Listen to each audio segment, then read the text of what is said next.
Hello, I'm Greg Livingston here with Alex Higgins to talk about his game Bloodjak. Alex, could you explain what Bloodjak is?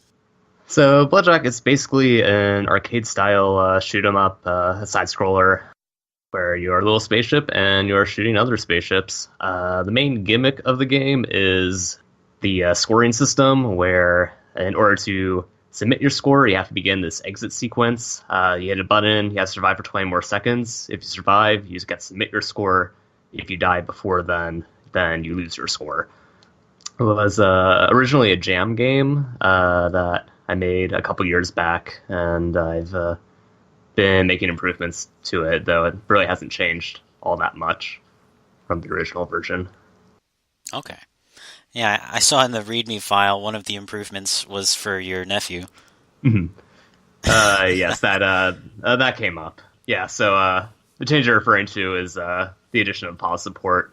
Usually, when I'm making a jam game, that's of the lowest priority, so I have to go back and add it to all my games afterward. Right, I'm sure when you have 48 hours, that's not high priority. Right, So, the game is just it's an infinite scroll of enemies, right? right. And the enemy waves seem random, is that right? For the most part, there is a general random algorithm that dictates which enemies spawn and when. And when I talk about the game's difficulty, I can go into more detail about that. But one of the changes I made, well, the early changes I made after the Jam version was that I set some regular waves. So, like, the first enemy that spawns is always just a single fighter, then three waves later, it'll always be two fighters, and then a couple after that, it'll always be three fighters, and so on and so forth. So I set a few of the waves to be regular, less like a spattering throughout, just to make sure that different enemy types are introduced at a consistent rate and to kind of control the pacing of the early game. But those waves are generally pretty few and far between. Okay. And is the spacing of the waves procedurally generated, or is that set? So it increases over time. Is the short answer.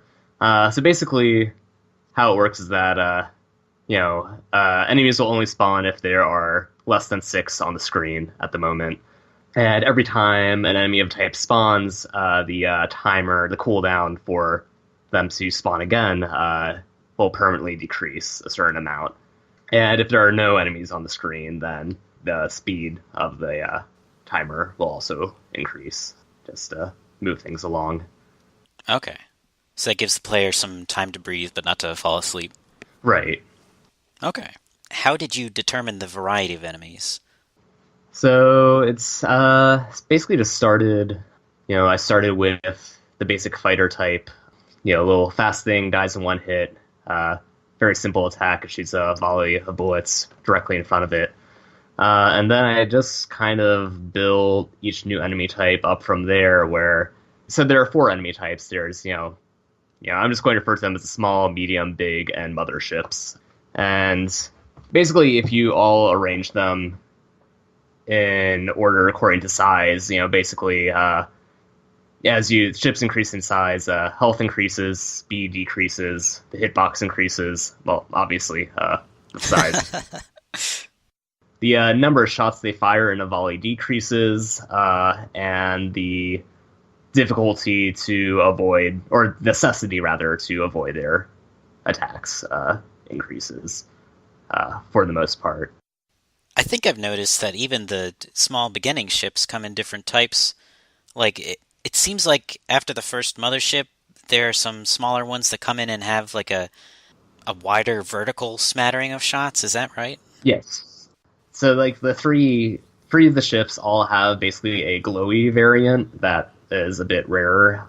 And they usually have some. You're usually just more powerful in some way. So if the fighters, there's basically a glowy fighter that just kind of blinks, that shoots more bullets and shoots them in a larger cone.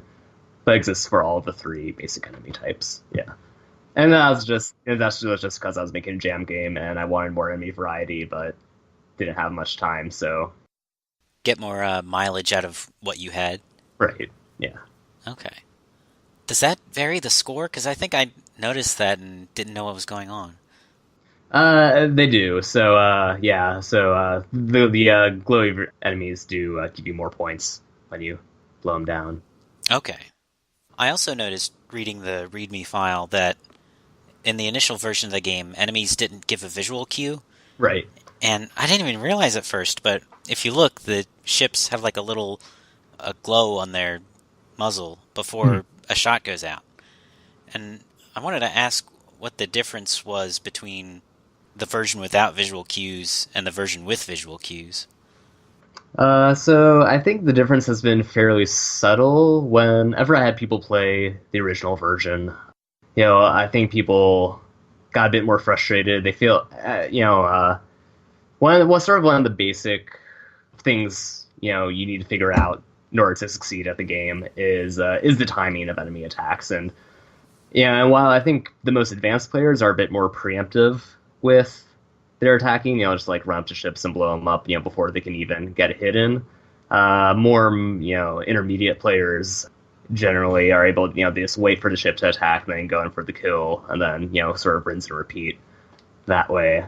And I feel like it just sort of helps a lot to give some sort of visual indication of what the timing is for those attacks. And even though a lot of people don't explicitly notice those cues, I have noticed an improvement in player performance between the two versions, especially with the large ships with the tracking.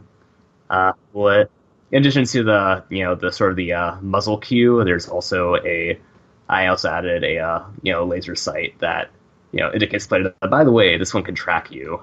Because it used to be that without fail, whenever somebody encountered that ship for the first time, they wouldn't know that they needed to dodge, Yeah. and yeah, so that needed to change. Stuff like that can be so subtle that, like, while playing, you don't appreciate that it's there, but you're still using it. So the game is, in some sense, procedurally generated the way that waves come and enemies get harder. Is there a ceiling on the difficulty of the game? Like, when does it max out? There is a ceiling, but it is very far off. I haven't been able to approach it myself yet, even. One of my design goals with this was I wanted to make something that could always get harder, that had an infinite or near infinite appeal that way, where, it never plateaued. But I also wanted it to be consistently fair the entire time, and for the player to not find themselves in, an unbeatable situation where they're surrounded by bullets and they don't have an escape path. So I wasn't quite able to achieve infinite difficulty, but so basically, the parameters that sort of govern the difficulty are the spawn time, which I talked about a little bit already. That basically decreases for each enemy type as time goes on. But there's also variables that dictate, how many enemies spawn at a time, and then whether or not you get the more powerful glowy version. And basically every wave that comes through adjusts one of those parameters. So basically, there is a ceiling. I still haven't gotten to it yet. Most competitive players score around 4,000 points. The top player on the online scoreboard right now is around 8,000. I've been able to get scores around 10,000. And I still haven't gotten to the actual end game yet. So, like, an end game would look like, a million glowy enemies spawn and you kill them all, and then a million more glowy enemies spawn the next instant. Basically, so I think spawn rate increases to a quarter of a second for each type. Of course, enemies don't spawn, as I said before, if there are already six on a screen. So basically, it's more of a continuous entrance. I think around that point, around 80 to 90% of the enemies will be glowing. And yeah, that's pretty much what it looks like. Okay. As for the player themselves, the shot is mostly horizontal. There's a little vertical variation, but not much. Why'd you go with such a straightforward shot? Mostly just because I want to keep the mechanics for the player control pretty much as simple as possible. My priorities were first of all the scoring mechanic, and second of all to meet the theme of the game jam, which was the constraints for the jam were the game had to be arcade themed and it had to have a game jolt high score support. So I had to focus on those things. And then pretty much the only other thing I really focused on was, adding enemy variety so that, you actually had a game worth playing. And beyond that, having, different weapon types or power-ups for a player really wasn't all that important. I sort of had achieved everything I wanted to achieve with the game and needed to achieve with the game. And I think it works just fine with the simple movement, simple shooting. And I tried to make everything just feel as good as possible and sound as good as possible, and made the firing sound as bassy as I could. Yeah, it feels really good when you cleave through smoking wreckage. Yeah. So I just tried to keep it as simple as I could, and I think it works. So, and sort of just make the appeal of the game through the enemies and through the tension when you're trying to exit and save your score. So So you mentioned that the scoring system is based around planning to exit at a certain point so that you can lock in a high score and then you have to survive X number of seconds. right. Why would you use that kind of structure instead of a usual looping levels or something like that where you die and then that's your score? I guess sort of in general is something that governs a lot of my design tendencies are to try to explore aspects of the human experience that games typically don't explore. And while it's kind of hard to do that with a traditional arcade game, I was kind of inspired by the reality of doing a dangerous activity that threatens your body or your life or what have you, and the fact that whether you're doing like stunt riding or playing Russian roulette or whatever, if you get hurt or die or what have you, that's not successful. And also, that risk there also, I think, is a source of tension and stress, and I think adds, is part of what makes those experiences interesting. Not that I've ever played Russian roulette. Yeah, I haven't seen that on Game Jolt, so. Yeah. So I mean, sort of the one downside of the mechanic, and it was sort of a gamble implementing it in the game. And one of the downsides is that it does make competitive scoring kind of frustrating at times. To spend 5 or 6 or 7 minutes on a run, almost make the top score and then lose it. But it does also, I think, adds an extra layer of emotional investment that's not present in a lot of arcade games. Hopefully. Yeah, it's unique and it requires a level of self-knowledge, I guess. Right, or knowledge of the high score metagame as well. Okay. And that was another side effect of it, is that it sort of encouraged players to just only beat the top score and then not go any further than that, and to kind of keep the competition competitive that way. Right, you're always on edge about whether you actually have the score. Right. Okay. More broadly, did you have any shooters in mind while you were working on the game? Nothing particularly. I haven't actually played very many classic shoot 'em ups. I think I only just recently played through Star Fox 64 for the first time.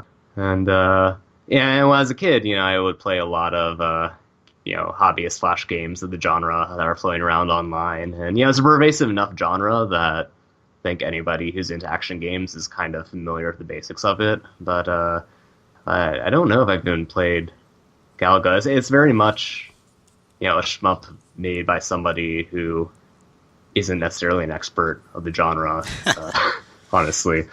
Yeah, and I guess I do have.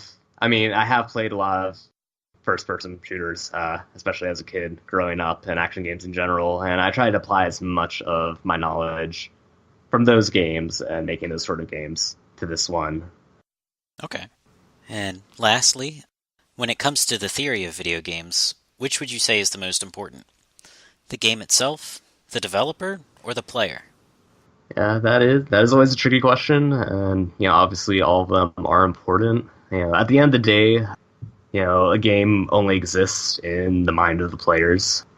So, at the end of it all, you do kind of have to consider that experience, and especially with a game with high score support, if you're trying to foster any sort of competition among people, then like fostering a metagame around the high score competition is very important. All that being said, I am one of the reasons why I'm interested in the indie game and hobbyist developer scenes, and am for the most part a one person team myself. Is that I am very interested in games as a mode of individual expression as opposed to, being these, giant, multi person productions. I think that when we embrace games as a mode of personal expression, things get a lot more personal, a bit more political. And this isn't particularly a good example of that, being a shoot 'em up, but still, that is important to analyze and celebrate games through that lens as well. You do, on your website, have several games, and some of them are a little more emotive than Bloodjak. Right. It almost sounds like you're concerned with the player in the plural sense. With Bloodjak, you're concerned about cultivating a community. I was, and that's especially true during the game jam. It's probably, there's like maybe at most a month where the high scorer competition was at most active, and then obviously during Gamescape last weekend, was another opportunity to sort of try to foster that. I think that having a thriving metagame sort of just adds another layer of emotional investment on top of everything else, and gives the play of the game more meaning than just the experience itself. If that makes sense. Yeah. Well, thanks for joining me. You can find Alex Higgins on GameJolt, and he's got a blog, sassyechidna.blogspot.com, and a Twitter handle at ALC Higgins. Well, thanks for joining me. No, thank you so much. No, really appreciate it.